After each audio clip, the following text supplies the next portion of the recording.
اور مشرک کہتے ہیں کہ اگر اللہ چاہتا تو نہ ہم ہی اس کے سوا کسی چیز کو پوجتے اور نہ ہمارے بڑے ہی پوجتے اور نہ اس کے فرمان کے بغیر ہم کسی چیز کو حرام ٹھہراتے۔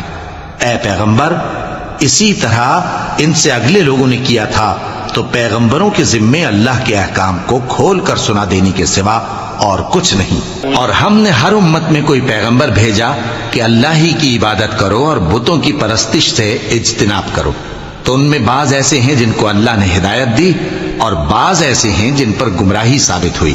سو زمین میں چل پھر کر دیکھ لو کہ جھٹلانے والوں کا انجام کیسا ہوا۔ اگر تم ان کفار کی ہدایت کے لیے بہت زیادہ خواہش رکھو، جس کو اللہ گمراہ رہنے دے اس کو وہ ہدایت نہیں دیا کرتا، اور ایسے لوگوں کا کوئی مددگار بھی نہیں ہوتا۔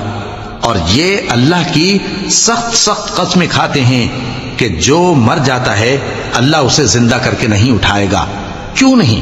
یہ اللہ کا وعدہ سچا ہے اور اس کا پورا کرنا اسے ضرور ہے، لیکن اکثر لوگ نہیں جانتے۔ تاکہ جن باتوں میں یہ اختلاف کرتے ہیں وہ ان پر ظاہر کر دے، اور اس لیے کہ کافر جان لیں کہ وہ جھوٹے تھے۔ جب ہم کسی چیز کا ارادہ کرتے ہیں تو ہماری بات یہی ہوتی ہے کہ اس کو کہہ دیتے ہیں کہ ہو جا، تو وہ ہو جاتی